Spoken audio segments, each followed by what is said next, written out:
मैं ये मानता हूं कि भारत में सिंध में एक राजा हुआ था, उसका नाम था राजा ताहिर सेन। वो हिंदू राजा था। मैं ये कंपैरिजन सिर्फ इसलिए आपके सामने रखना चाहता हूं ताकि अगर इस बीच में कोई घटना ऐसी मिले तो मुझे जरूर बताइएगा। जिस राष्ट्र के लोगों ने, जिनके डीएनए ने अपने इसी आदर्श वाक्य के चलते, अपनी इस परंपरा के चलते 1000 साल तक गुलामी इसलिए करने पे मजबूर हुए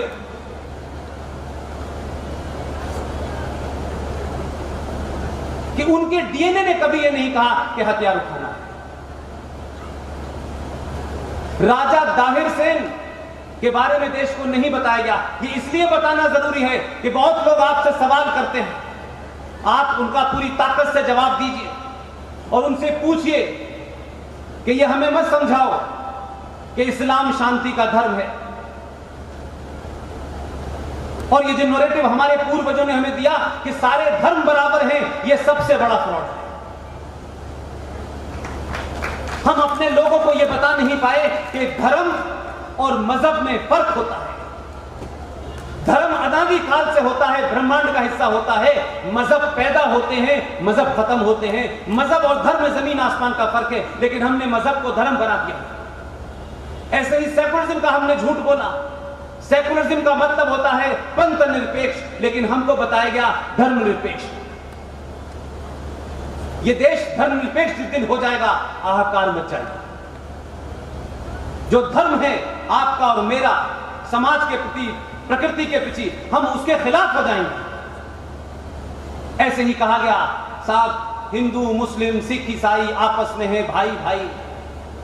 70 साल में ये भाई भाई का फ्रॉड, जो लड़ाई हमने आजादी की एक साथ लड़ी, वो आजादी की लड़ाई क्या लड़ाई थी कि लड़ाई के पास, जैसे हम आजादी के पास पहुंचे, कुछ लोगों ने कहा हमें मजहब के नाम पे अपना मुल्क चाहिए। तो ये आजादी साथ साथ लड़ रहे थे कि अपने एजेंडे के लिए लड़ रहे थे। लिहाजा कहा कि मजहब नहीं सिखाता आपस में बैर रखना, हिंदी है हम बताएं, हिंदुस्तान हमारा, इससे बड़ा भी दूसरा कोई फॉल्ट नहीं है। अगर कोई बैर सिखाता है, अगर आपस के बीच में कोई लाइन खींचता है, तो वो मजहब है, धर्म नहीं है।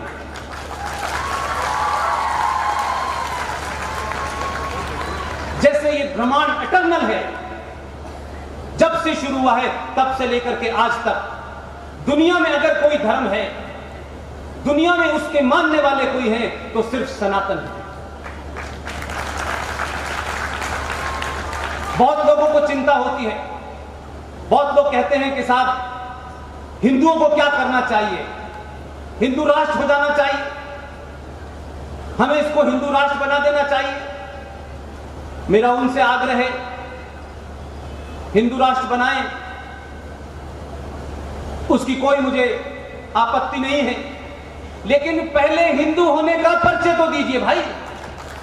क्या आप सच में हिंदू हैं? क्या सनातन हैं?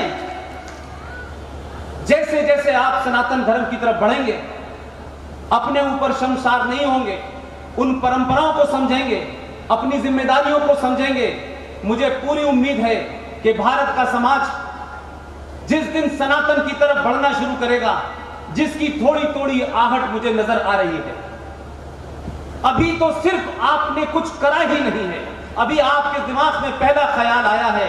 और इसीलिए 2014 से 2019 के बीच में अगर कोई चुनाव हुआ, कोई राजनीतिक बदलाव हुआ, तो वो बदलाव इस समाज के जहन में पहले हुआ। और आपने इस देश में ये वोट देकर नहीं दिया कि मैं ठाकुर हूं, मैं ब्राह्मण हूं, मैं बनिया हूं, मैं क्षत्रिय हूं, मैं दलित हूं, मैं यादव हूं। पहली बार इस देश में वोट लोगों ने राष्ट्रवाद के नाम पे और राष्ट्रवाद के खिलाफ दिया। इसलिए इस देश में जैसे जैसे राष्ट्रवाद बढ़ेगा, आपको कोई AK-56 और AK-47 नहीं उठानी, आपको किसी का गला काटना नहीं है कि डरिएगा मत।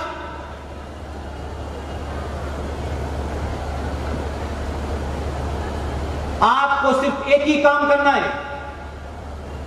और जो मेरी माएं बहनें बैठी हैं, उनसे खास तौर से एक बात मुझे कहनी है क्योंकि कुछ चीजें चल रही हैं, समय कम है। जो माएं हैं, अपनी बेटी जिसने हाई स्कूल कर लिया है, ये मान के चले कि वो आपकी बेटी से ज्यादा आपकी दोस्त है, उस बेटी के साथ बैठे, कुछ नहीं करना है, उसके मन में बहुत सारे बदलाव हो रहे हैं, उसके साथ साझा करें। कुछ नहीं करना है, उसको समझने की कोशिश करें एक दोस्त के नाते। अगर मां नहीं समझेगी, पिताजी के पास टाइम नहीं होगा, तो पंचर जोड़ने वाला उसको समय देगा और एक घटना घट जाएगी। उसमें आपको दुर्गा बनाया है, उसमें आपको लक्ष्मी बनाया है, उसने आपको सरस्वती बनाया है। या आपको क्या गलतफहमी हो गई है? ये कौन सा कंफ्यूजन क्रिएट किया जा रहा है? ये कौन से एजेंडे तैयार किए जा रहे हैं बिग बॉस की तरफ से? खास सोच के साथ कुछ इस देश में प्रोग्राम बनाए जा रहे हैं कि जो बच्चियां उनको देखें, उनको कैसे भटकाया जाए। आप सिर्फ अपने ऊपर गर्व कीजिए, जो दिल चाहे पहनिए, जो दिल चाहे खाइए, लेकिन आप जिस संस्कृति के बाहक हैं, मेरी बहनों और बेटियों, में आपसे सिर्फ इतना दरखास्त करता हूं, किसी के लिए अपनी पहचान मत बदलिए। अगर कोई आपको चाहता है उससे वो अपनी पहचान बदले, हम अपनी पहचान तुम्हारे लिए नहीं बदलेंगे। हमारी संस्कृति का जो पूरा खाका है, पैदा होने से लेकर अंतिम तक, उसमें वृद्धाश्रम की जगह नहीं है। कोशिश कीजिए कि इस देश में वृद्धाश्रमों की गिनती कम होना शुरू हो। यह हर दिन बन रहे हैं। जिन लोगों के सर के ऊपर अपने बुजुर्ग मां बाप का साया नहीं होता, उनसे पूछिए जाके जरा। आप खुशनसीब लोग हैं कि आपके ऊपर वृद्धों का साया है। आप भले ही वो कुछ न करें, उनकी मौजूदगी आपको ताकत देती है। एक बार सोचिए कि अगर वो वृद्धाश्रम जाएंगे तो उनके मन की आपको दुआएं नहीं मिलेंगी। आपकी महिलाएं यहां की सोना बहुत पहनती हैं, यहां तो जौहर करने वाली महिलाएं। सोना पहनिए, अपने परिवार पे कभी भी कोई संकट आए उसके लिए सोने को रखिए। लेकिन समय है, राष्ट्र के प्रति जो खतरे हैं वो सरकार नहीं बता पाएगी, वो समाज को लड़ने होंगे। मैं महिलाओं से कहता हूं, उस सोने को पहन करके सड़क पे निकल करके जो जिहादी खड़े हैं, उनको इस बात का मौका मत दीजिए कि सोने की वजह से वो आपकी जान ले लें। कुछ सालों के लिए आप कहिए कि सोना हमारे पास है, हमारे घर परिवार पे आने वाले संकट के लिए है, लेकिन कुछ दिन के लिए लोहा पहन के देखिए, आसपास कोई नहीं भटकेगा।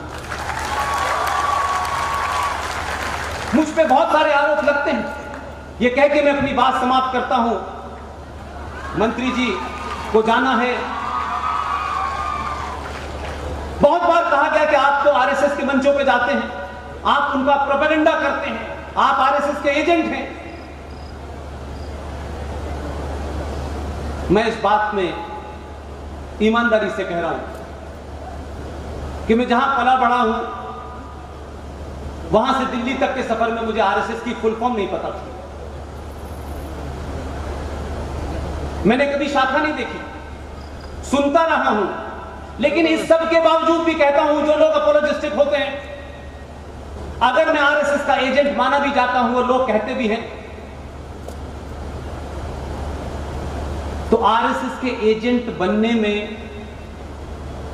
फिर भी मुझे फक्र है। कम से कम मैं लश्कर-ए-तोयबा का एजेंट नहीं हूं, मैं जैश-ए-मोहम्मद का एजेंट नहीं हूं। मैं उन लोगों के लिए कह रहा हूं जिनकी इस सत्ता और व्यवस्था के अंदर इतनी जड़ें मजबूत हैं कि जितना पाकिस्तान और बांग्लादेश परेशान नहीं है, उससे ज्यादा लोग इस देश में धारा 370 और 35A से परेशान हैं। ये चुनौतियां हैं जो आपके बीच में हैं। समय कम होने के कारण मैं अपनी बात समाप्त करता हूं और इस बात के लिए फिर मुबारकबाद देता हूं कि आप जैसे जागरूक लोग जहां इतनी गर्मी में शुद्ध रूप से मुझ जैसे आदमी को सुनने आए हो। न मैं आपके लिए कोई योजना की घोषणा कर सकता, न मेरे पास कोई ताकत है, न मैं कोई बहुत बड़ा सेलिब्रिटी हूं, लेकिन मुझे लगता है कि मेरी बात अगर आपके दिल में लगती है तो हर आदमी जो यहां बैठा है, हो सकता है मेरी पूर्ण बातों से आप सहमत न हो, लेकिन इतना मुझे जरूर है कि मैंने कोई बात किसी को छोटा किसी को बड़ा करने के लिए नहीं कही है। मेरी सारी बातचीत के बारे में जो भी कुछ केंद्र बिंदु है वो सिर्फ राष्ट्र है, क्योंकि मैं कई साल 12 साल पाकिस्तान भी रहा हूं और कई जगह नौकरी भी मैंने की है।